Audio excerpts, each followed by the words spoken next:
Hace 2.200 millones de años, y luego por segunda vez hace unos 800 millones de años, la Tierra se vio enteramente cubierta por el hielo. Vista desde el espacio, esta enorme bola de nieve tenía todo el aspecto de un planeta muerto. En su superficie reinaba una temperatura de unos 50 grados bajo cero.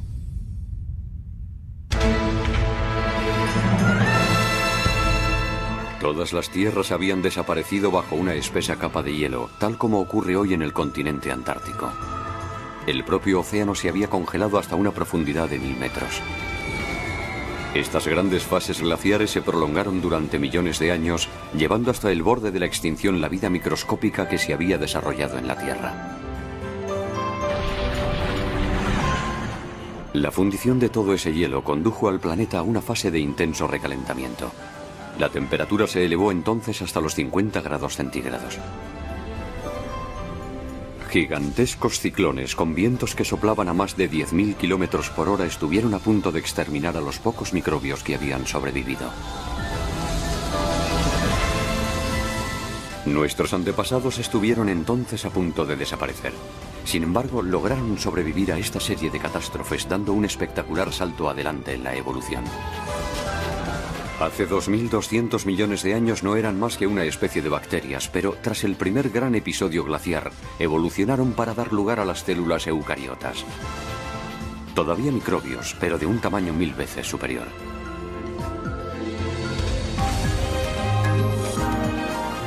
Más adelante, hace 600 millones de años, inmediatamente después de la segunda glaciación, las primeras formas de vida macroscópica hicieron su aparición. En cada uno de los grandes episodios glaciares, la vida creció en tamaño y en complejidad. ¿Existe una relación entre estos sucesos catastróficos y el brusco crecimiento de los seres vivos? ¿Y si los terribles episodios glaciares hubiesen jugado precisamente un papel crucial en el proceso evolutivo que un día daría origen a la humanidad?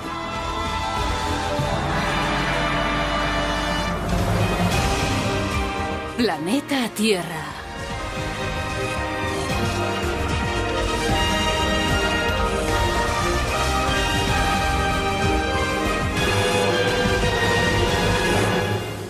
La vida bajo el hielo.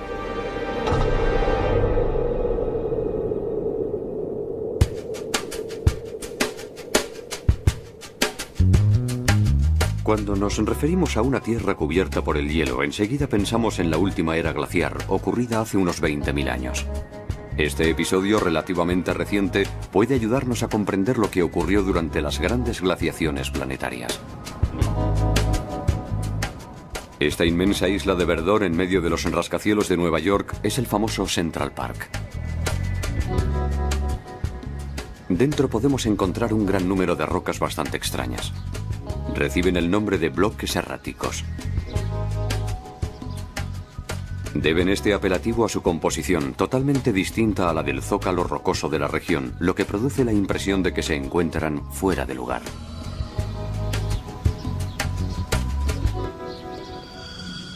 Se llegó a la conclusión de que habían sido desplazadas desde lugares muy lejanos. Algunos creían incluso que habían sido depositadas allí por el diluvio descrito en la Biblia. En realidad, los causantes de tal desplazamiento fueron los glaciares que se extendieron hasta aquí durante la última era glaciar.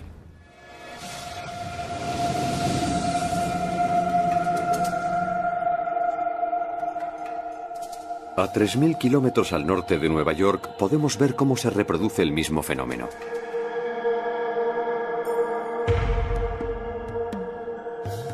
Las masas oscuras que podemos ver en algunos lugares son bloques erráticos.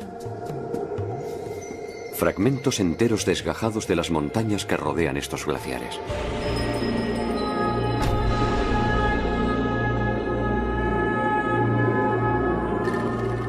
Un glaciar avanza únicamente algunos metros al año, pero a su ritmo puede desplazar estas rocas a enormes distancias.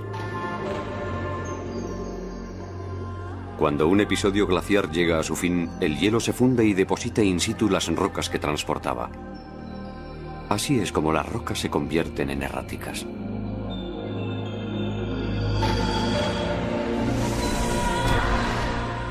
Su presencia indica que un día este lugar estaba ocupado por un glaciar.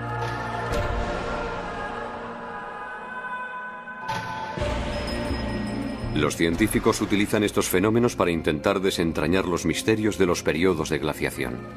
Analizando la distribución de las rocas erráticas, pueden deducir el movimiento de los glaciares en una época determinada. Este mapa representa el avance de los glaciares durante la última era, hace 20.000 años, en la época en que los mamuts recorrían la Tierra. Se puede ver que, a pesar de su apelativo de era glaciar, las regiones recubiertas por los glaciares eran en realidad bastante limitadas. En todas las zonas libres, las eras glaciares no afectaron prácticamente a la vida.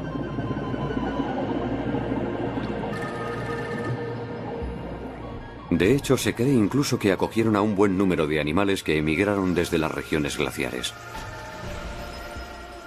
Pero esta era glaciar no tuvo ni punto de comparación con los episodios de gran glaciación.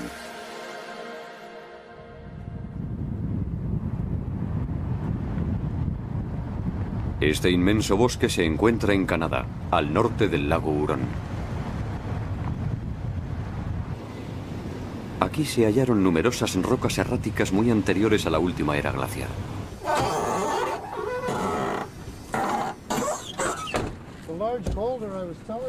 Mike Hailstone trabaja para la prospección geológica de Ontario.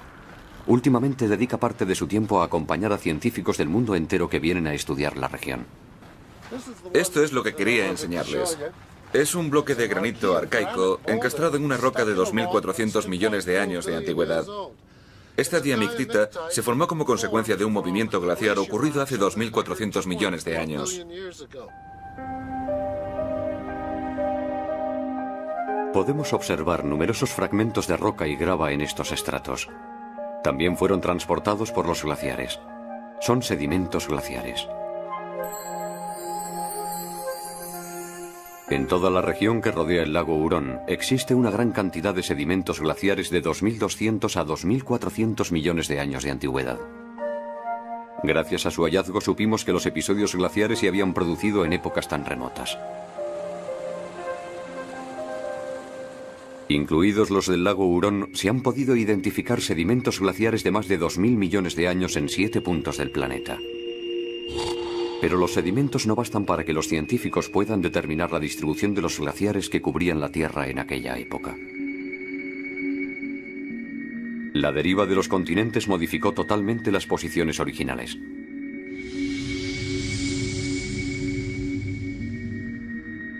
Sin embargo, un hombre fue capaz de resolver este rompecabezas al descubrir el emplazamiento que ocupaban hace 2.200 millones de años los sedimentos glaciares situados actualmente en Sudáfrica.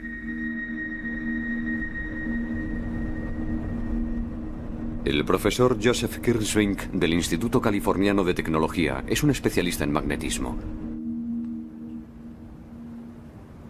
Un día descubrió el lecho seco de este río del interior africano. En sus orillas se pueden ver un gran número de rocas de aristas puntiagudas. En realidad son corrientes de lava. Se cree que se solidificaron hace 2.200 millones de años y prácticamente no han cambiado desde entonces.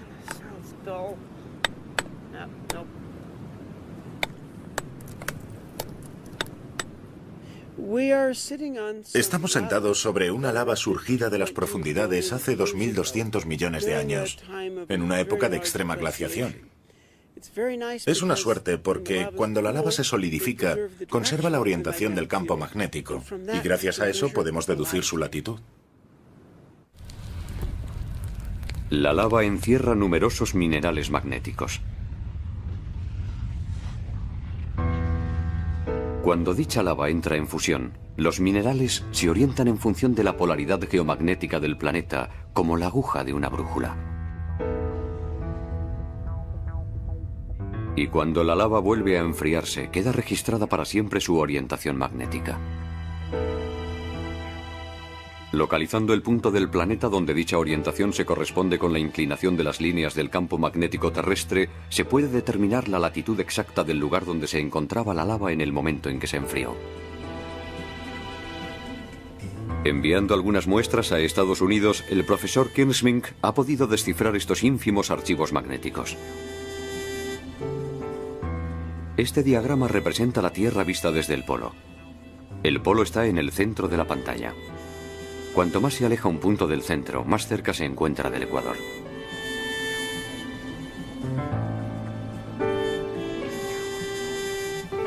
Este es el resultado que dio la muestra de lava enviada desde Sudáfrica. Todos los puntos están repartidos periféricamente en una latitud media de 11 grados. El detector revela, por tanto, que cuando la lava que contiene los sedimentos glaciares se formó, se encontraba en una latitud muy cercana al ecuador, lo que significa que las regiones próximas al ecuador estaban entonces cubiertas de glaciares.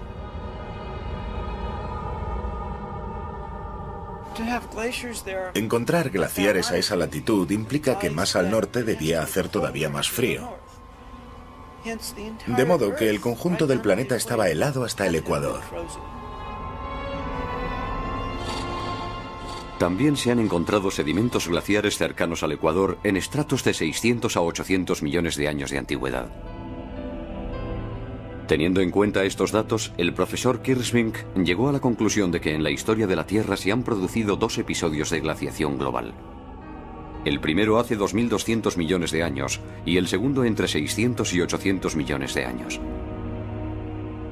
Él cree que durante estos episodios la Tierra estuvo totalmente cubierta de hielo durante millones o incluso decenas de millones de años. Según la nueva hipótesis de glaciación planetaria, durante esos episodios la Tierra parecía una gigantesca bola de nieve.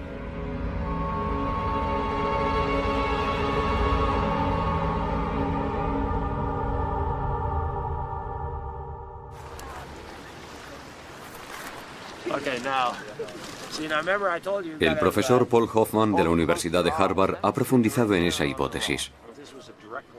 En su opinión, los episodios de gran glaciación fueron mucho más catastróficos que la última era glaciar.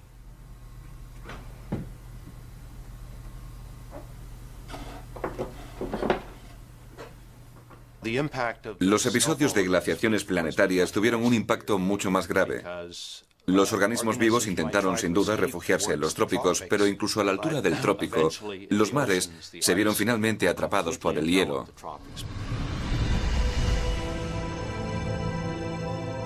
¿Hasta qué punto pudo la vida verse afectada por estos episodios de gran glaciación? Con la colaboración de la Universidad de Tokio hemos podido llevar a cabo una simulación que nos permite visualizar lo que ocurriría si la Tierra, tal y como la conocemos hoy, sufriera repentinamente una catástrofe de tales dimensiones.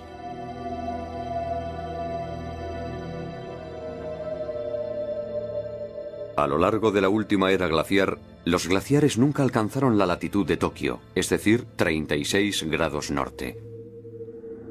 En un episodio de gran glaciación, los rascacielos quedarían completamente cubiertos por el hielo. La capa de hielo podría alcanzar los 1000 metros de espesor.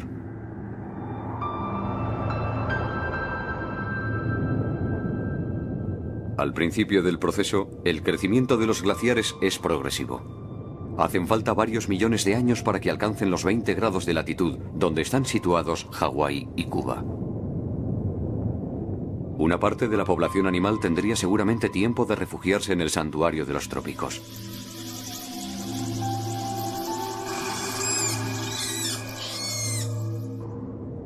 Pero el crecimiento del hielo se acelera súbitamente a partir de los 20 grados de latitud y llega al ecuador en cuestión de algunos decenios.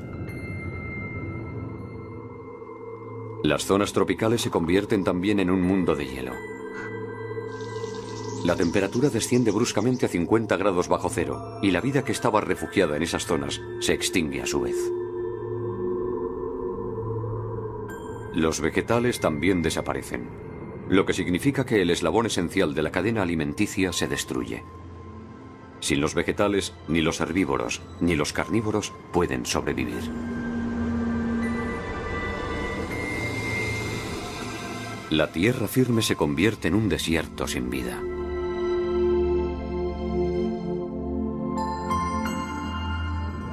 Los océanos sufren una suerte similar. El profesor Hoffman cree que debieron helarse hasta los 1000 metros de profundidad. Puede que los seres vivos capaces de nadar consigan sumergirse bajo el hielo hasta alcanzar el único hábitat todavía disponible. Pero ningún rayo de sol consigue llegar a este universo. Las algas y el plancton, cuya supervivencia depende de la fotosíntesis, no pueden vivir sin luz.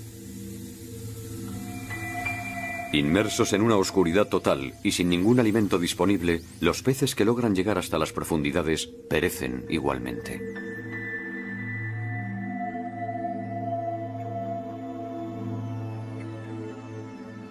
Al suprimirse todo proceso de fotosíntesis, un episodio de glaciación total sería un acontecimiento terrible que destruiría totalmente la cadena alimenticia y durante un largo periodo convertiría a la Tierra en un planeta desolado.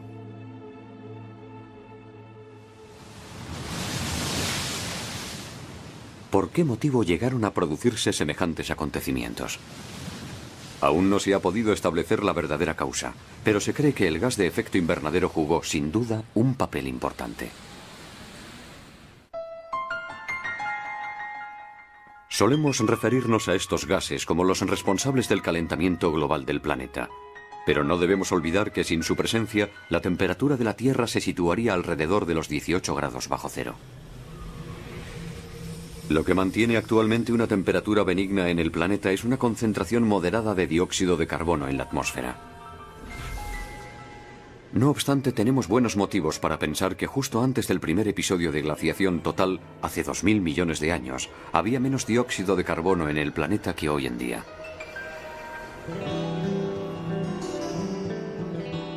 Pero entonces, ¿cómo pudo la Tierra conservar su calor? Este inmenso terreno pantanoso situado en el sureste de Estados Unidos nos da una idea del ambiente que reinaba en la Tierra en aquella época. La profundidad media de los pantanos del Parque Nacional de Okefenokee no supera el metro de altura y se extienden más de 60 kilómetros de norte a sur y 40 de este a oeste.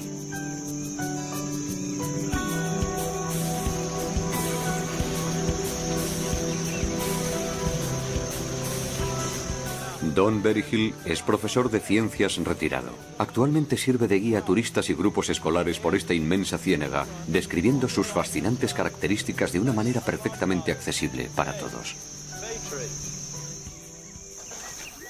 See where I'm digging down here? Look what's coming out. See them bubbles? All right, that's a gas that's produced by the bacteria and the fungi down there. ¿De qué tipo de gas se trata? Los niños recogen una muestra con la ayuda de un embudo.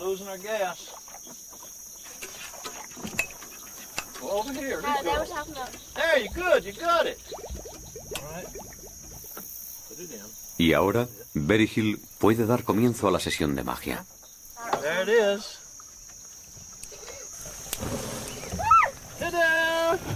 El gas arde.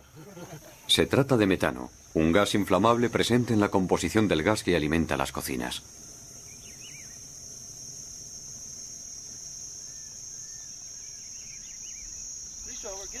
La fuente de este metano se encuentra en el cieno que cubre el fondo del pantano.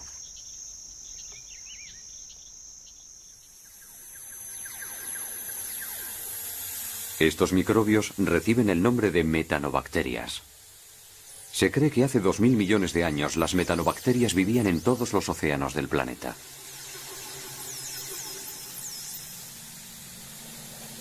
Descomponiendo la materia orgánica, liberan metano. Pero el metano es un gas de efecto invernadero mucho más potente que el dióxido de carbono.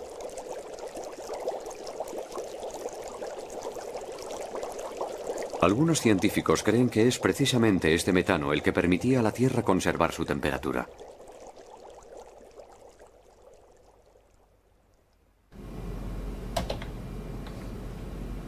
El profesor Jim Castings, de la Universidad de Pensilvania, es uno de los grandes especialistas mundiales de la atmósfera terrestre. Ha descubierto que incluso sin dióxido de carbono, el metano podía haber mantenido por sí solo la temperatura por encima de los 0 grados.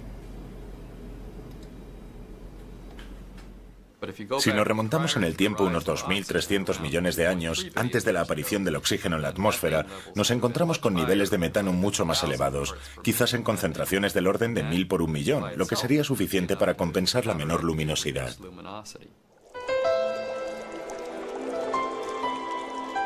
Si el efecto invernadero del metano era suficiente para mantener la temperatura de la Tierra por encima de 0 grados, ¿cómo pudo producirse una glaciación global? Según el profesor Castings, los acontecimientos se desarrollaron de la siguiente forma. Esta es la Tierra hace 2000 millones de años, antes del episodio de glaciación global. Su atmósfera tenía, sin duda, un tono rojizo debido a las grandes concentraciones de metano. Ni plantas ni animales poblaban la superficie de los continentes. En aquella época la vida solo existía en forma microscópica en el corazón de los océanos. Las metanobacterias liberaban todo el metano posible en su medio ambiente. Nuestros antepasados se encontraban junto a las metanobacterias, y al igual que ellas eran sin duda microbios. Entonces se produjo una catástrofe en el océano. Un organismo totalmente nuevo, fruto casual de las combinaciones genéticas, hizo su aparición. Se trataba de una cianobacteria, una bacteria capaz de realizar la fotosíntesis. Fue el primer organismo en la historia de la Tierra capaz de usar la luz solar para fabricar oxígeno y otros nutrientes. Una enorme cantidad del oxígeno fabricado por estas bacterias fue liberado en la atmósfera.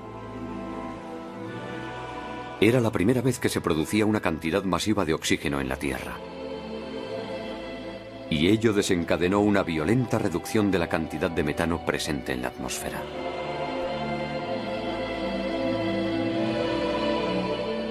Pero volvamos al experimento del pantano de Okefenokee. El metano extraído del fondo del pantano ha ardido con suma facilidad. En realidad, es el resultado de una reacción química que se produce cuando el metano entra en contacto con el oxígeno.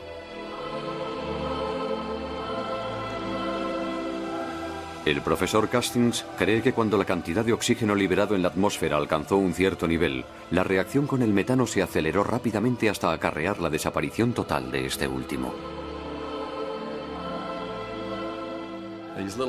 Al originar la aparición del oxígeno, estos microorganismos provocaron la desaparición del metano, desencadenando al mismo tiempo el fenómeno de glaciación global que estuvo a punto de hacerlos desaparecer a ellos también. Privada de su cálida cubierta de metano, la Tierra se enfrió rápidamente y entró en una fase glaciar. La misma vida que había mantenido una temperatura benigna en la superficie de la Tierra fue la que desencadenó las grandes fases de glaciación que estuvieron a punto de provocar su completa desaparición.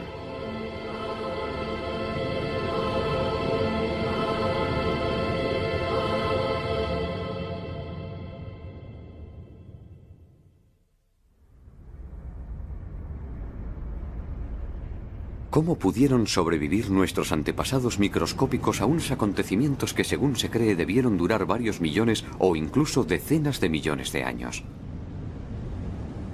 En Islandia se ha descubierto una respuesta parcial a esta pregunta. Aquí se dan condiciones comparables a las de los grandes episodios glaciares.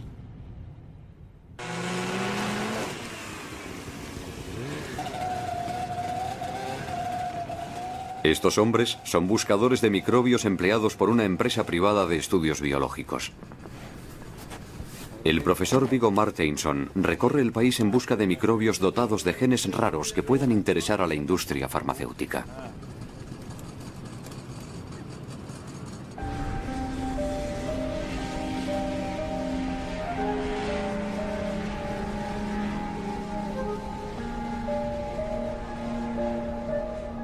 Las temperaturas reinantes aquí se acercan a los 18 grados bajo cero. Esta capa de hielo podría tener fácilmente 1 kilómetro de espesor y el paisaje podría corresponder perfectamente a un planeta desierto. Sin embargo, estos buscadores de microbios afirman que el hielo esconde auténticos tesoros. Pero en tal caso, ¿dónde se esconden?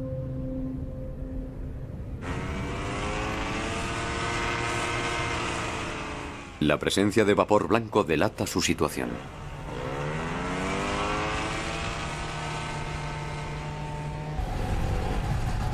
Okay guys, we have arrived. A high temperature field with a very steaming coming up from that deep down in the earth.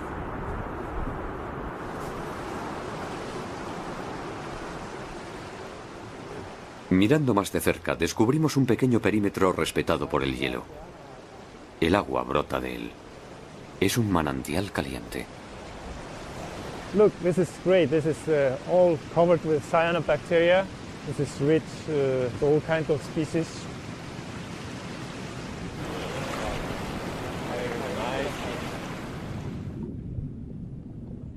Este manantial caliente es un auténtico paraíso para los microorganismos.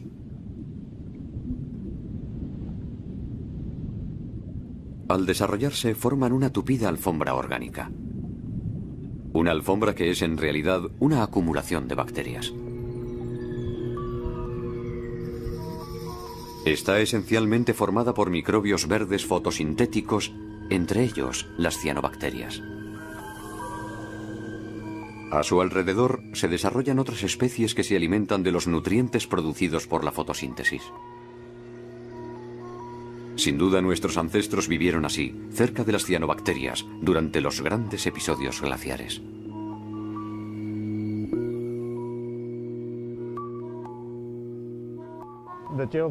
Estas zonas geotérmicas son verdaderos refugios para la vida, para formas de vida como esta, es decir, las cianobacterias, y para otra gran variedad de bacterias que viven a su alrededor.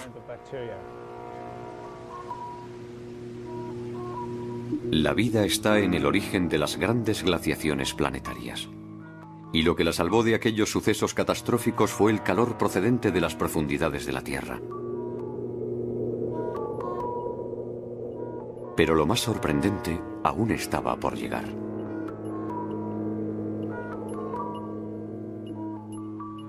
Este es el aspecto que debían tener nuestros antepasados hace 600 millones de años, justo antes del segundo gran episodio glaciar.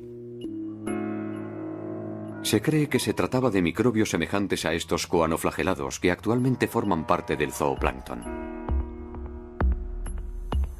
Si condensáramos toda la historia de la Tierra en un solo año, retroceder 600 millones de años nos situaría en el mes de noviembre.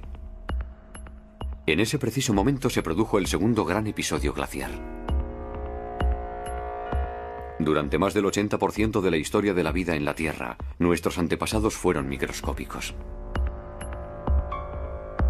Pero cuando la segunda gran glaciación tocó a su fin, dieron un gigantesco salto evolutivo hacia adelante al mismo tiempo que otras muchas especies.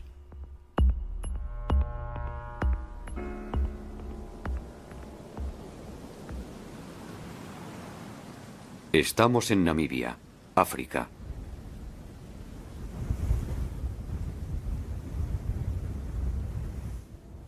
En un estrato geológico formado antes de la segunda gran glaciación se encontraron unos fósiles muy extraños. Fueron descubiertos en esta granja.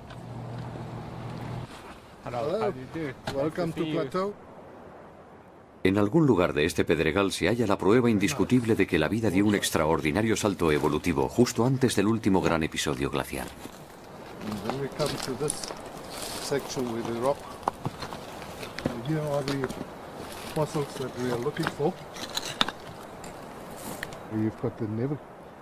Se distinguen dibujos negros en la superficie de la roca. Son fósiles de un organismo que había alcanzado un nuevo estadio evolutivo. Medían 30 centímetros de largo, de modo que ya no se trataba de microbios.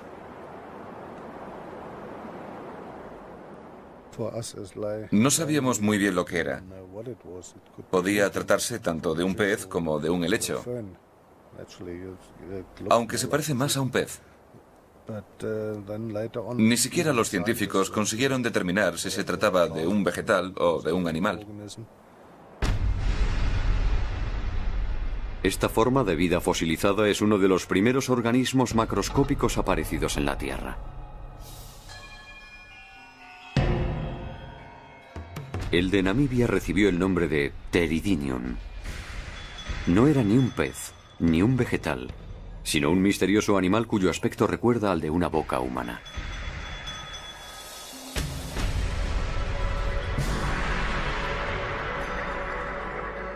Los científicos creen que debía vivir medio hundido en el fondo arenoso del mar.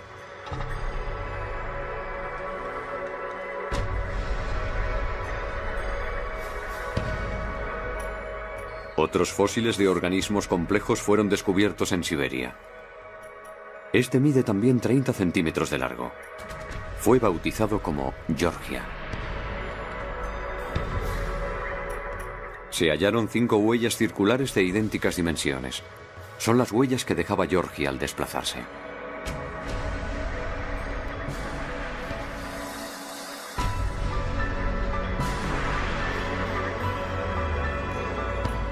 Georgia reptaba libremente por el fondo marino, en el que encontraba los nutrientes que le servían de sustento. Este organismo se llama Kimberella. Su fósil también fue descubierto en Siberia.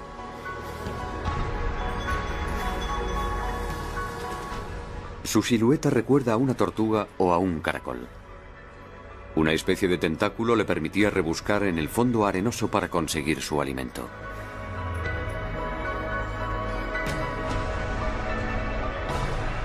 Más de un centenar de organismos de gran tamaño aparecieron de forma brusca tras el segundo gran episodio glaciar. Dichos organismos reciben el nombre de fauna de Ediacara. Son los primeros organismos macroscópicos de la historia de la Tierra. Nuestros antepasados se encontraban entre ellos. También ellos habían cambiado de tamaño.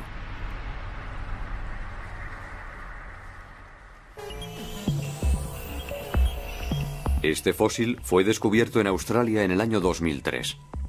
El especialista que lo examinó declaró que esta silueta, que recuerda a un renacuajo, era probablemente un antepasado lejano de los vertebrados, la gran familia de los animales dotados de columna vertebral de la cual nosotros formamos parte. Medía 6 centímetros de largo, un tamaño 100.000 veces superior al de los microbios que le habían precedido. 3.000 millones de años después de la aparición de la vida en la Tierra, un increíble salto evolutivo permitió a nuestros antepasados alcanzar unas dimensiones apreciables a simple vista. De hecho, poco tiempo después del primer gran episodio glaciar, hace 2.200 millones de años, nuestros antepasados ya habían efectuado un salto similar, pasando de una estructura simple tipo bacteria a una forma llamada eucariota, 1000 veces más voluminosa.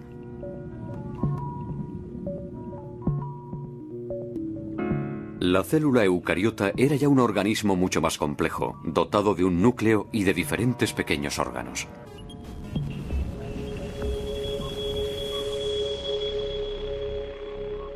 ¿Por qué estos microorganismos cambiaron de tamaño justo después de esos episodios catastróficos? La respuesta a esta pregunta está ligada a un acontecimiento que se produjo después de cada gran glaciación.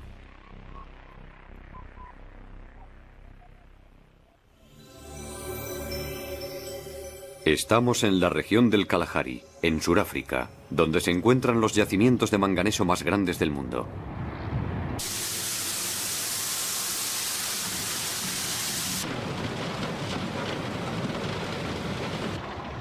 Este manganeso quedó depositado aquí tras la primera gran glaciación, hace 2.200 millones de años. En aquella época un mar se extendía en este lugar, y el manganeso disuelto en el agua se precipitó brutalmente.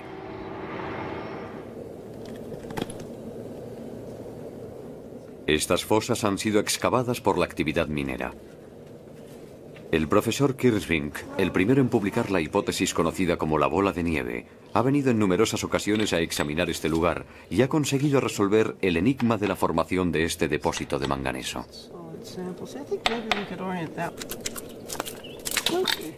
El manganeso que hay aquí se encuentra en forma de dióxido de manganeso, lo que significa que el manganeso se precipitó y se depositó en el fondo al asociarse con el oxígeno.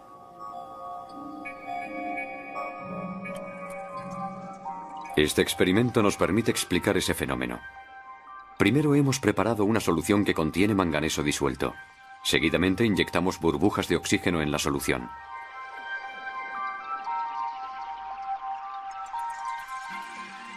De repente, el líquido se altera y se vuelve negro.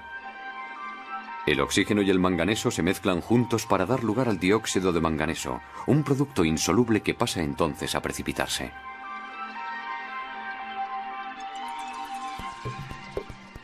Según el profesor Kirsvink, la súbita producción de una gran cantidad de oxígeno fue lo que desencadenó que todo este dióxido de manganeso se precipitase y se depositase en el fondo del mar inmediatamente después de la primera gran glaciación. Solo el oxígeno molecular, el oxígeno que se encuentra libre en el aire, tiene la capacidad de oxidar el manganeso y hacerlo precipitarse bajo la forma de este orín negro. Este gigantesco depósito de manganeso es la prueba de que una cantidad ingente de oxígeno se introdujo en el medio ambiente, justo después del episodio de la bola de nieve.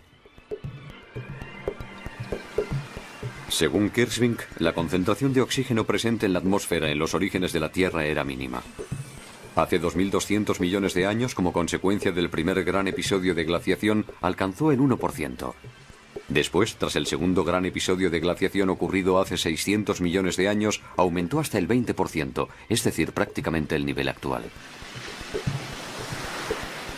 Los niveles de oxígeno habían permanecido estables durante millones de años, y según el profesor Kirsvink, el único acontecimiento que pudo causar ese excepcional aumento fue una gran glaciación planetaria. Ahora bien, el oxígeno es una molécula que produce una gran cantidad de energía. La repentina disponibilidad de esa energía fue sin duda la causa de que nuestros antepasados pasaran al estadio de eucariotas hace 2.000 millones de años y posteriormente al de formas de vida de la fauna de Ediacara hace 600 millones de años. Pero, ¿por qué a los grandes episodios glaciares le siguió una producción masiva de oxígeno? Veamos cómo el profesor Kirsvink reconstruye el curso de los acontecimientos. Durante los episodios glaciares, la Tierra estaba totalmente cubierta de hielo. Pero los volcanes seguían siendo muy activos.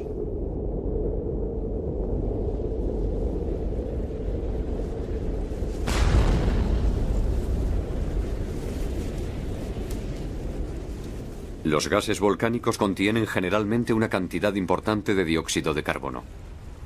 Actualmente, ese dióxido de carbono se disuelve naturalmente en el agua de los mares. Un día caí repentinamente en la cuenta. Pues claro, el dióxido de carbono de los volcanes tenía que continuar acumulándose en la atmósfera. Los océanos estaban entonces cubiertos de una espesa capa de hielo, y el dióxido de carbono solo podía escaparse hacia la atmósfera, donde se iba acumulando.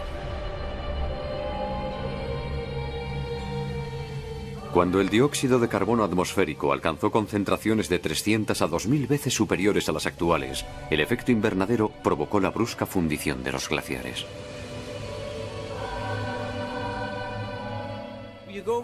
Se pasa entonces de una temperatura media de 50 grados bajo cero a más de 50 grados centígrados.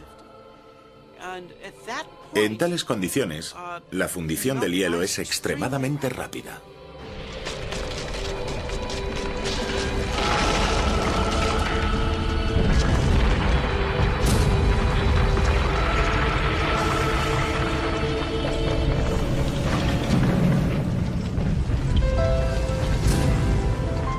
De ese modo, el dióxido de carbono liberado desde las entrañas de la Tierra puso bruscamente fin a los grandes periodos de glaciación.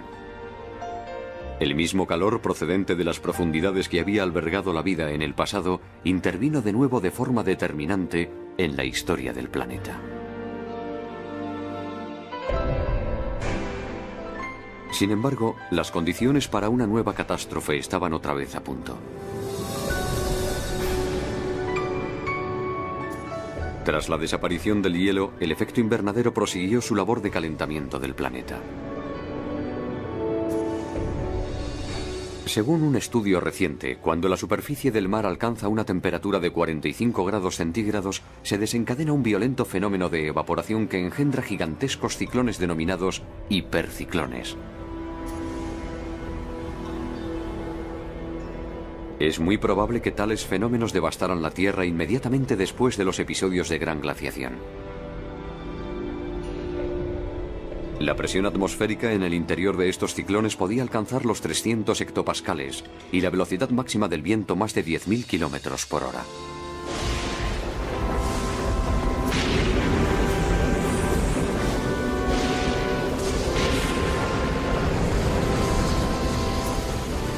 En alta mar se formaban tempestades monstruosas que luego devastaban las costas.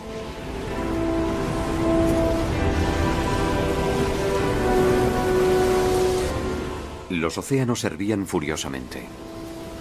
Y esta súbita agitación es la que iba a terminar por elevar los niveles de oxígeno atmosférico.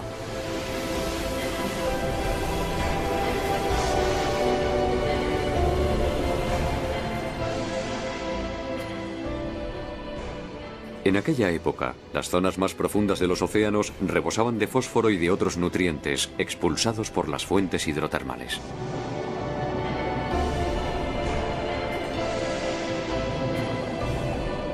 En tiempos normales, estos nutrientes son instantáneamente utilizados por las bacterias fotosintéticas, pero en los periodos de glaciación total simplemente se acumulaban, faltos de organismos que los absorbieran.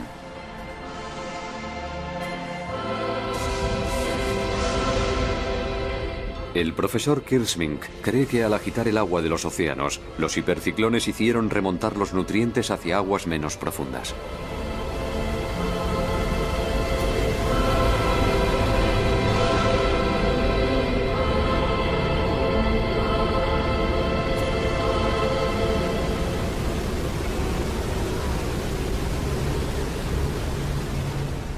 Este fenómeno provocó la formación de caldos de cultivo ricos en nutrientes y dióxido de carbono en las zonas poco profundas.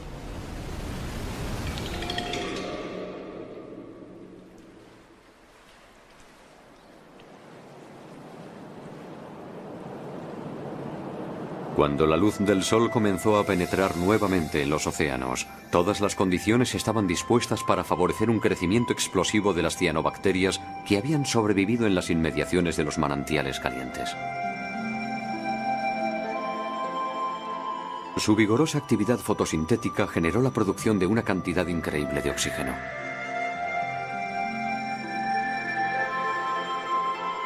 El verdor invadió los océanos, testigos de la extraordinaria expansión de estos organismos.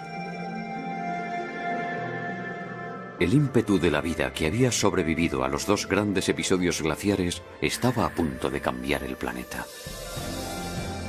Se iniciaba un nuevo capítulo de su historia en un mundo rico en oxígeno, el gas que iba a permitir el desarrollo de formas de vida más grandes y más complejas.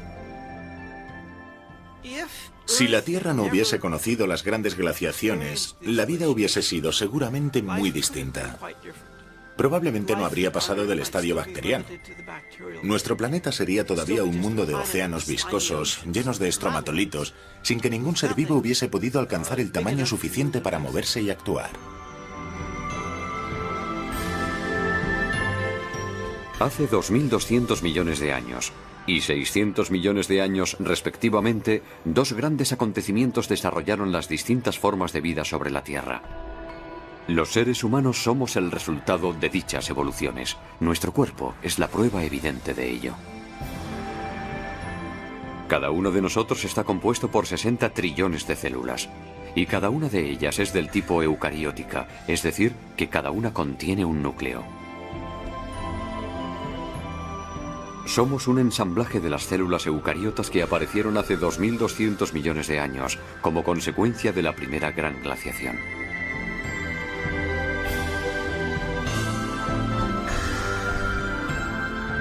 El colágeno compone la estructura sobre la cual se posicionan estas células y les sirve de nexo de unión.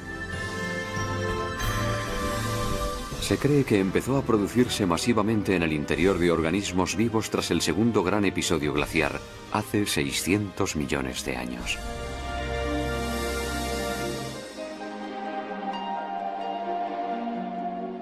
Esto es colágeno. Esta sustancia es sintetizada por nuestro organismo y por el de todos los animales vivientes. El siguiente experimento demuestra claramente sus extraordinarias propiedades. Hemos mezclado células de cultivo con colágeno.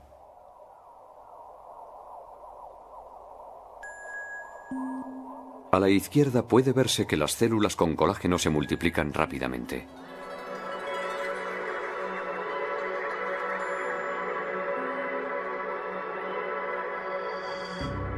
También se puede constatar que comienzan a aglomerarse, pegándose las unas a las otras. Seguidamente hemos añadido vitamina C a fin de crear un ambiente más propicio para la secreción de colágeno por parte de las células. Luego las hemos dejado en cultivo un mes.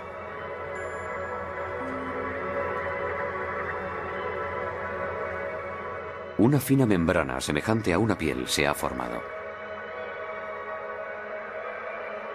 El colágeno es una sustancia única que ayuda a las células a formar tejidos.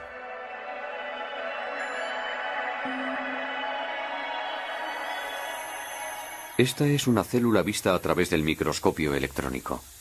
Y este es el colágeno. Cuando la célula se multiplica por medio del colágeno que ha segregado, forma una fina estructura en forma de red. Las otras células irán a unirse para formar tejidos de distintas formas.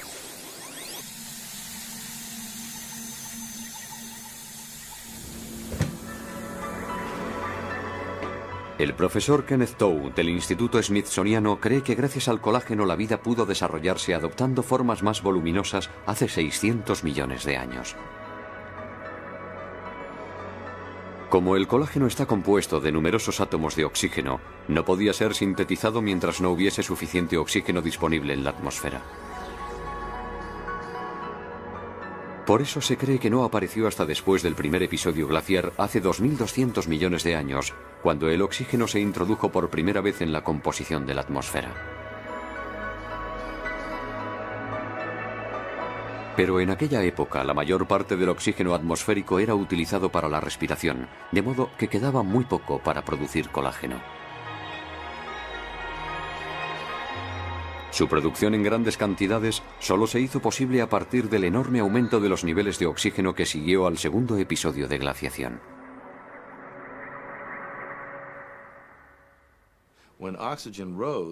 El aumento en la concentración de oxígeno que siguió a ese periodo favoreció el desarrollo de nuevas estructuras para los cuerpos, y animales más grandes, de forma aplanada, pudieron aparecer gracias a la utilización de mayor cantidad de colágeno y más resistente.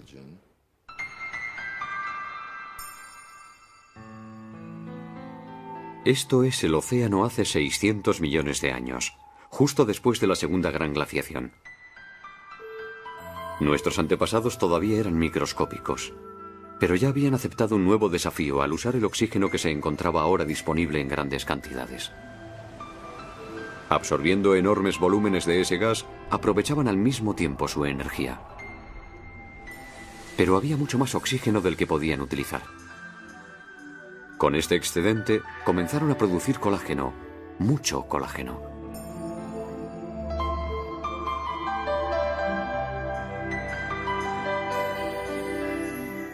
Ellos, que habían sido microscópicos durante tanto tiempo, se dedicaron a fabricar diferentes clases de tejidos empleando ese colágeno. Por primera vez en la historia de la Tierra, surgía un mundo poblado de organismos complejos y voluminosos. Nuestro antepasado era una de estas criaturas paleozoicas, y al adquirir ciertas estructuras características que aún poseemos, superó una fase decisiva de la evolución. En la espalda de este fósil descubierto en Australia podemos constatar la presencia de una línea que podría ser perfectamente la precursora de la columna vertebral que sostiene nuestro cuerpo. También se observan en la cabeza unas protuberancias que podrían haber jugado el papel de órganos sensoriales, anunciando tal vez ya nuestros ojos.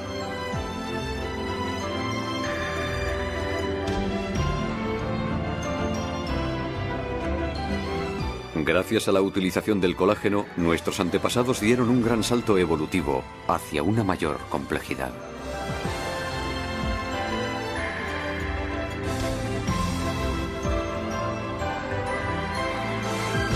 Cuando la vida logró superar la prueba de las grandes catástrofes, el proceso evolutivo que debía un día conducir hasta nosotros conoció una aceleración espectacular.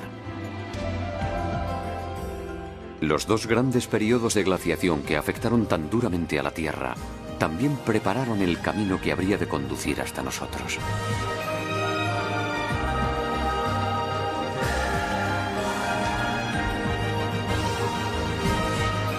Hoy, nosotros, los humanos, progresamos en este planeta. Día y noche estamos plenamente activos en todos los rincones del mundo.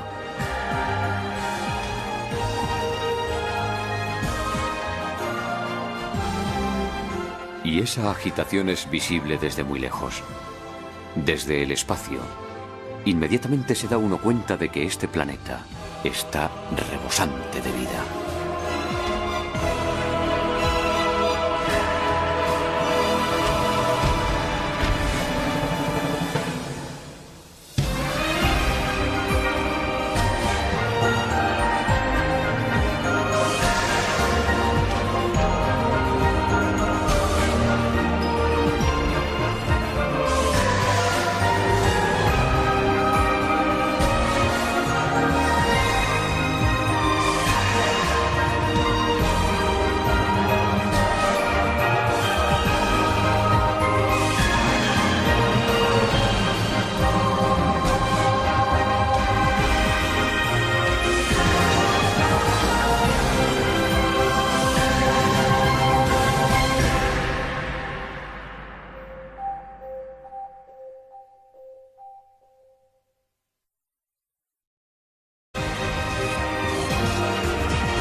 La vida bajo el hielo.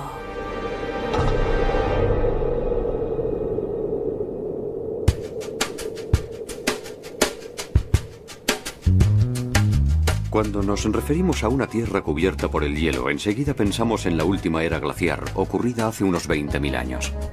Este episodio relativamente reciente puede ayudarnos a comprender lo que ocurrió durante las grandes glaciaciones planetarias. Esta inmensa isla de verdor en medio de los rascacielos de Nueva York es el famoso Central Park.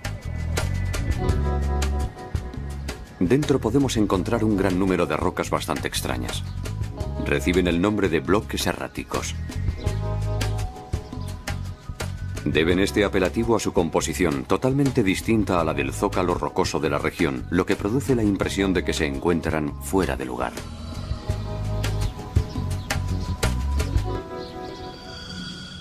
Se llegó a la conclusión de que habían sido desplazadas desde lugares muy lejanos. Algunos creían incluso que habían sido depositadas allí por el diluvio descrito en la... Los científicos utilizan estos fenómenos para intentar desentrañar los misterios de los periodos de glaciación. Analizando la distribución de las rocas erráticas, pueden deducir el movimiento de los glaciares en una época determinada. Este mapa representa el avance de los glaciares durante la última era, hace 20.000 años, en la época en que los mamuts recorrían la Tierra. Se puede ver que a pesar de su apelativo de era glaciar, las regiones recubiertas por los glaciares eran en realidad bastante limitadas. En todas las zonas libres, las eras glaciares no afectaron prácticamente a la vida.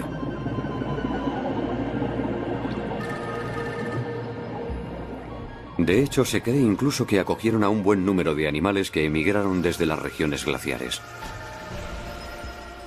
Pero esta era glaciar no tuvo ni punto de comparación con los episodios de gran glaciación.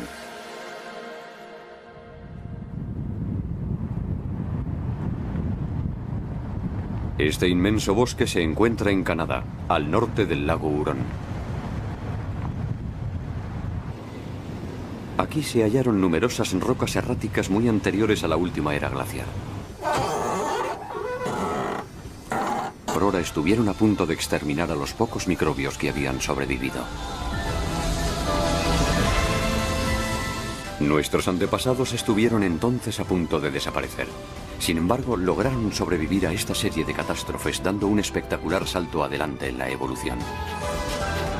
Hace 2.200 millones de años no eran más que una especie de bacterias, pero tras el primer gran episodio glaciar, evolucionaron para dar lugar a las células eucariotas. Todavía microbios, pero de un tamaño 1000 veces superior.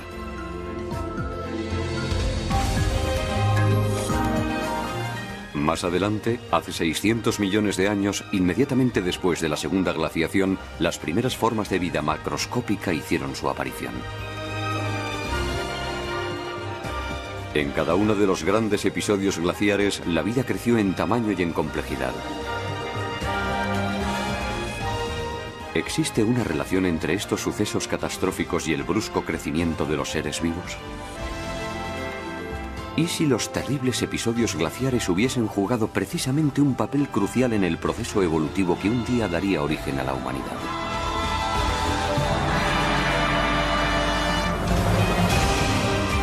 Planeta Tierra. La Biblia.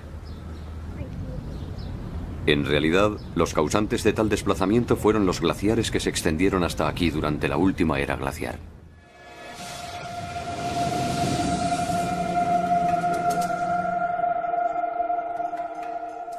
A 3.000 kilómetros al norte de Nueva York podemos ver cómo se reproduce el mismo fenómeno.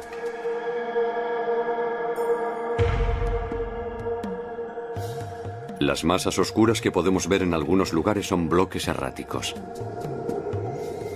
Fragmentos enteros desgajados de las montañas que rodean estos glaciares.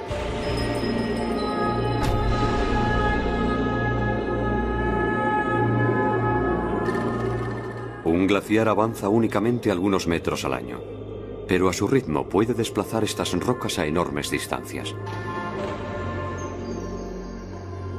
Cuando un episodio glaciar llega a su fin, el hielo se funde y deposita in situ las rocas que transportaba.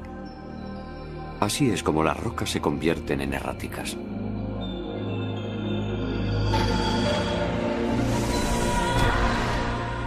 Su presencia indica que un día este lugar estaba ocupado por un glaciar.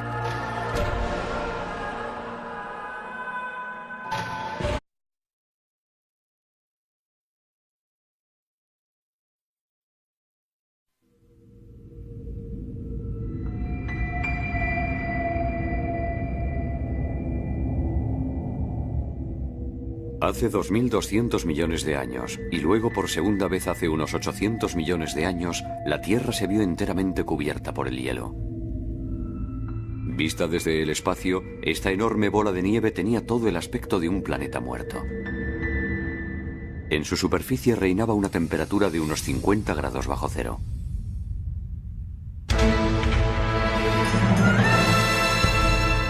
Todas las tierras habían desaparecido bajo una espesa capa de hielo, tal como ocurre hoy en el continente antártico.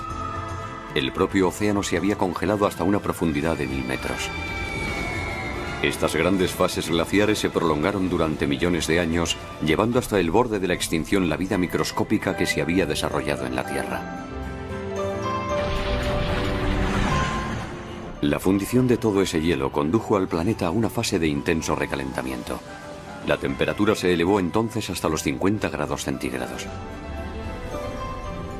Gigantescos ciclones con vientos que soplaban a más de 10.000 kilómetros por